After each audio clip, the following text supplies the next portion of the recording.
ಸ್ಯಾಂಡಲ್ವುಡ್ನ ಎರಡು ಬೃಹತ್ ತಾರೆಗಳು ದರ್ಶನ್ ಮತ್ತು ಸುದೀಪ್. ಒಬ್ಬರು ಸಾಹಸ ಸಿಂಹನ ವಾರಸುದಾರ, ಮತ್ತೊಬ್ಬರು ಬಾಹುಬಲಿಯಂತೆ ಚಿತ್ರರಂಗದ ಮೇಲೆ ಛಾಪು ಮೂಡಿಸಿದವರು. ಆದರೆ ಇವತ್ತು ಇಬ್ಬರು ಮಾತನಾಡ್ತಾ ಇಲ್ಲ. ಏನು ಆಗಿದೆ ಈ ಸ್ನೇಹದಲ್ಲಿ? ಯಾರು ಬಿರುಕು ಮಾಡಿಸಿದ್ದು? ಯಾರದಾರು ಷಡ್ಯಂತ್ರ ಇದೆಯಾ? ಎಲ್ಲ ವಿಡಿಯೋಲಿ ಮಾಹಿತಿ ಇರುತ್ತೆ. ಯಾಕೆ ಮುರಿದು ಬಂತು ಅವರ ಸಂಬಂಧ ಅಂತ ಕೂಡ ವಿಡಿಯೋಲಿ ಮಾಹಿತಿ ಕೊಡ್ತೀನಿ. ಬನ್ನಿ ಶುರು ಮಾಡೋಣ. ಹೇಗೆ ಅವರ ಸ್ನೇಹ ಶುಭಾರಂಭಗೊಳ್ತು, ಹೇಗೆ ಶುರು ಆಯಿತು ಅಂತ ತಿಳ್ಕೊಳ್ಳೋಣ. Once upon A time Darshan ಮತ್ತು ಸುದೀಪ್ ಒಬ್ಬರನ್ನೊಬ್ಬರು ಅಣ್ಣ ಮತ್ತು ತಮ್ಮ ಅಂತ ಕೂಡ ಕರೆದುಕೊಳ್ತಾ ಇದ್ರು. ಒಟ್ಟಿಗೆ ಸಿನಿಮಾ ಕಾರ್ಯಕ್ರಮ, ಸ್ಟೇಜ್ ಶೋ, ಅಪಾರ ಅಭಿಮಾನಿಗಳ ಬೆಂಬಲ ಎಲ್ಲವನ್ನು ಕೂಡ ಹಂಚ್ಕೊಳ್ತಾ ಇದ್ರು. ಇಬ್ಬರು ಕೂಡ ಒಂದು ಯೂನಿವರ್ಸ್ ಅಂತಾನೆ ಕ್ರಿಯೇಟ್ ಮಾಡಿದ್ರು. ಇಬ್ರು ಒಟ್ಟಿಗೆ ಬಂದಾಗ ಫ್ಯಾನ್ಸ್ಗಳ ಹರ್ಷೋಲ್ಲಾಸಕ್ಕೆ ಕಿರುಚ್ತಾ ಇದ್ರು, ಕೂಗಾಡ್ತಿದ್ರು, ತುಂಬಾ ಖುಷಿ ಕೂಡ ಪಡ್ತಾ ಇದ್ರು. ಆ ಸ್ನೇಹದಲ್ಲಿ ಬಿರುಕು ಬಿಟ್ಟಿದ್ದು ಎಲ್ಲಿಂದ ಶುರುವಾಯಿತು ಅನ್ನೋದು ಇನ್ನೂ ನಿಖರವಾಗಿ ಗೊತ್ತಿಲ್ಲ. ಆದ್ರೆ ಕೆಲವೊಂದು ಸನ್ನಿವೇಶಗಳು ಈ ಬಿರುಕಿಗೆ ಕಾರಣ ಅಂತ ಕೂಡ ನಾನು ಅನ್ಕೊಂತೀನಿ. ಅದು ಯಾವ್ದು ಅಂತಂದ್ರೆ 2011-12ರಲ್ಲಿ ಸ್ಟಾರ್ ಡಮ್ ಬೆಳೆದು ಹೋದಂತೆ ಇವರ ನಡುವೆ ಸ್ಪರ್ಧೆಯ ಗಾಳಿ ಕೂಡ ಶುರು ಆಗ್ತಾ ಹೋಗುತ್ತೆ. ಒಬ್ರಿಗೊಬ್ರು ಚಾಲೆಂಜ್ ಮಾಡ್ತಾರೆ. ಮೂವಿಗಳಲ್ಲಿ ಇರ್ಬೋದು, ಅವಾರ್ಡ್ ಶೋಗಳಲ್ಲಿ ಇರ್ಬೋದು, ಅಥವಾ ಫಿಲ್ಮ್ ಲಾಂಚ್ಗಳಲ್ಲಿ ಇರ್ಬೋದು. ಯಾರು ಬರ್ತಾರೆ, ಯಾರು ಬರಲ್ಲ ಅಂತ ಕೂಡ ಮಾತಿಗೆ ಶುರು ಆಯಿತು. ಒಬ್ರು ಬಂದ್ರೆ ಇನ್ನೊಬ್ರು ಬರ್ತಾ ಇರಲಿಲ್ಲ.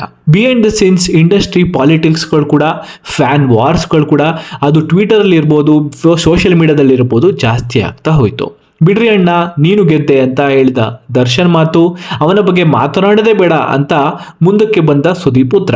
ಇದು ಕೂಡ ಒಂದ್ ಕಡೆ ಅವರ ಘಟನೆಗಳಿಗೆ ಏನೋ ಇವ್ರ ಮಧ್ಯೆ ಸರಿ ಇಲ್ಲ ಅಂತ ಕೂಡ ಜನರಿಗೆ ಗೊತ್ತಾಗ್ತಾ ಹೋಯ್ತು. ಪಾರ್ಟ್ 3 ಏನಂತಂದ್ರೆ ಫ್ಯಾನ್ಸ್ ವಾರ್ಸ್. ಇದೆಲ್ಲದಕ್ಕೂ ಒಂದ್ ರೀತಿ ಫ್ಯಾನ್ಸೇ ಕಾರಣ ಅಂತ ಹೇಳ್ಬಾರ್ದು, ಬಟ್ ಹೇಳಲೇಬೇಕಾದ ಮಾಹಿತಿ. ಒಂದು ಭಾವನಾತ್ಮಕ ವಿಷಯವನ್ನ ಹೇಗೆ ಫ್ಯಾನ್ಸ್ ವಾರ್ ಆಗಿ ಶುರು ಮಾಡ್ತಾರೆ, ಇಬ್ಬರನ್ನು ಇಷ್ಟಪಡೋ ಬದಲು ಒಬ್ಬರನ್ನು ಮಾತ್ರ ಇಷ್ಟಪಡಬೇಕು ಯಾಕೆ ಜಗಳ ಶುರು ಆಗುತ್ತೆ ಅನ್ನೋದು ಕೂಡ ಕ್ವೆಶನ್ ಮಾರ್ಕ್ ಆಗಿ ಉಳಿಯುತ್ತೆ. ಇದಕ್ಕೆಲ್ಲ ಎಣ್ಣೆಗೆ ಒಂದು ತುಪ್ಪ ಸುರಿದಂಗೆ ಇನ್ನ ಜಗಳ ಜಾಸ್ತಿನೇ ಆಯ್ತು. ಡಿ ಬಾಸ್ ಗೆದ್ರು, ಈ ಕಡೆ ನಮ್ಮ ಕಿಚ್ಚನೇ ಟಾಪು ಅನ್ನೋ ಹ್ಯಾಶ್ ಟ್ಯಾಗ್ಗಳು ಟ್ರೆಂಡ್ ಆಗಕ್ಕೆ ಶುರು ಆಯ್ತು. ಜೊತೆಗೆ ಇವತ್ತು ದರ್ಶನ್ ಸಿನಿಮಾ ಬಂದ್ರೆ ಸುದೀಪ್ ಫ್ಯಾನ್ಸ್ ಕೂಡ ಟ್ರೋಲ್ ಮಾಡ್ತಾರೆ. ಸುದೀಪ್ ಸಿನಿಮಾ ಬಂದ್ರೆ ದರ್ಶನ್ ಫ್ಯಾನ್ಸ್ ಕೂಡ ಮೀಮ್ ನ ಕ್ರಿಯೇಟ್ ಮಾಡ್ತಾರೆ, ಟ್ರಾಲ್ ಮಾಡ್ತಾರೆ, ಚೆನ್ನಾಗಿಲ್ಲ ಅಂತ ಕೂಡ ಕಮೆಂಟ್ ಗಳನ್ನ ಪಾಸ್ ಮಾಡ್ಲಿಕ್ಕೆ ಶುರು ಮಾಡ್ತಾರೆ. ಹಾಗೂ ನೀವು ಯಾವುದೇ ಪೋಸ್ಟ್ ಇರ್ಬೋದು, ಸುದೀಪ್ ಅವ್ರದ್ದು ಇದ್ರೆ ಪೋಸ್ಟ್, ಅದರಲ್ಲಿ ಜೈ ಕಿಚ್ಚ ಬಾಸ್, ಜೈ ಡಿ ಬಾಸ್ ಅಂತ ಹಾಕ್ತಾರೆ. ಅದೇ ಡಿ ಬಾಸ್ ಅವರ ಯಾವುದೇ ಮೂವಿ ಕ್ಲಿಪ್ ಇರ್ಬೋದು, ಯಾವುದೇ ಇನ್ಸ್ಟಾಗ್ರಾಮ್ ಅಲ್ಲಿ ಯಾರೇ ಜನ ಮಾತಾಡ್ತಾರೆ, ಅಲ್ಲಿ ಕಿಚ್ಚ ಬಾಸ್ ಬಗ್ಗೆ ಮಾತಾಡ್ತಾರೆ. ಇದು ಸ್ನೇಹವಲ್ಲ, ಎಲ್ಲ ಚಿತ್ರರಂಗವನ್ನು ತಾನೇ ಹಾಳು ಮಾಡೋ ಆಟ ಅಂತ ಕೂಡ ನಾನು ಹೇಳ್ತೀನಿ ಸ್ನೇಹಿತರೆ. ಹೌದು, ವಿಷ್ಣುವರ್ಧನ್, ದ್ವಾರಕೀಶ್, ಹಾಗೆ ಅಂಬರೀಶ್, ರಾಜ್ಕುಮಾರ್ ಇವರು ಸ್ಪರ್ಧೆಯ ನಡುವೆ ಕೂಡ ಸ್ನೇಹ ಉಳಿಸ್ಕೊಳ್ತಾ ಬಂದ್ರು. ಅವರಿಂದ ತುಂಬಾ ಕಲ್ತರು ಕೂಡ ಇವರು ಸುದೀಪ್, ದರ್ಶನ್. ಆದ್ರೆ ಅದನ್ನೇ ಉಳಿಸ್ಕೊಳ್ಳಿ ಹೋಗ್ಲಿಲ್ಲ ಅಂತ ಹೇಳ್ಬೇಕು. ಆದ್ರೆ ಈಗ ಸ್ಪರ್ಧೆ ಮಾತ್ರ ಉಳಿದಿದೆ ಅಂತ ಹೇಳಕ್ಕೆ ನಾನು ಇಷ್ಟಪಡ್ತೀನಿ. ಸ್ನೇಹ ಅಂತೂ ಉಳ್ದೇ ಇಲ್ಲ, ಮಾಯವಾಗಿದೆ ಇವರಿಬ್ಬರ ಮಧ್ಯ. ಅವರಿಂದ ಕಲಿಯೋದು, ನಾವು ಏನಾದ್ರು ತಪ್ಪು ಮಾಡ್ತಿದ್ರೆ ಅದನ್ನ ಸರಿ ಮಾಡ್ಕೊಂಡು ಹೋಗ್ಬೋದಿತ್ತು.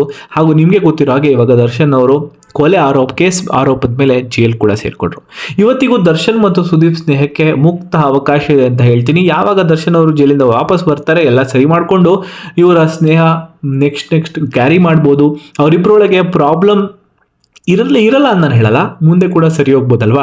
ನಾವು ಅಭಿಮಾನಿಗಳಾಗಿ ಯಾವುದೇ ಕಾರಣಕ್ಕೂ ಇದ್ರ ಮಧ್ಯೆ ನುಗ್ಗೋದು ಬೇಡ ಅಂತ ನಾನು ಹೇಳ್ತೀನಿ.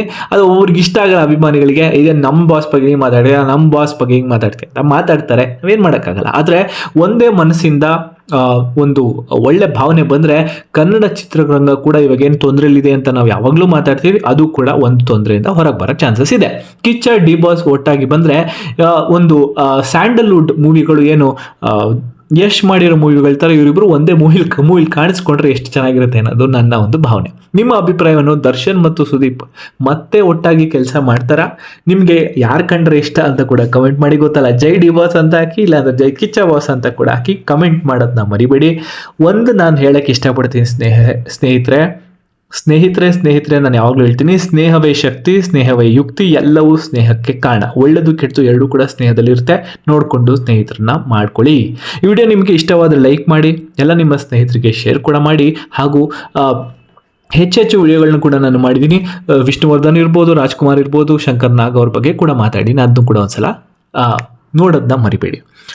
ಫ್ಯಾನ್ಸ್ ಆಗಿ ನಿಮ್ಮ ಅಭಿಪ್ರಾಯನು ಅಂತ ಕೂಡ ತಿಳಿಸ್ಕೊಡಿ. ಸೋಷಿಯಲ್ ಮೀಡಿಯಾ ಕ್ಲಿಪ್ಗಳು ಕೂಡ ಎಷ್ಟೋ ಜನ ವಿಡಿಯೋ ಬಂದಾಗ ಕೂಡ ಅವ್ರ ಕಮೆಂಟ್ ಮೇಲೆ ಇವ್ರ ಕಮೆಂಟ್ ಮೇಲೆ ಅವರು ಜಗಳ ಆಡೋದನ್ನ ಕಂಡ್ರೆ ನಿಮ್ಗೆ ಏನಿಸುತ್ತೆ ಅಂತ ಕೂಡ ನಮಗೆ ಕಮೆಂಟ್ ಮಾಡಿ ತಿಳಿಸೋದನ್ನ ಮರಿಬೇಡಿ ಅಂತ ಹೇಳ್ತಾ ಇಲ್ಲಿಗೆ ವಿಡಿಯೋನ ನಿಲ್ಲಿಸ್ತೀನಿ. ನೆಕ್ಸ್ಟ್ ವಿಡಿಯೋನ ನಿಮಗೆ ಸಿಗ್ತೀನಿ ಸ್ನೇಹಿತರೆ.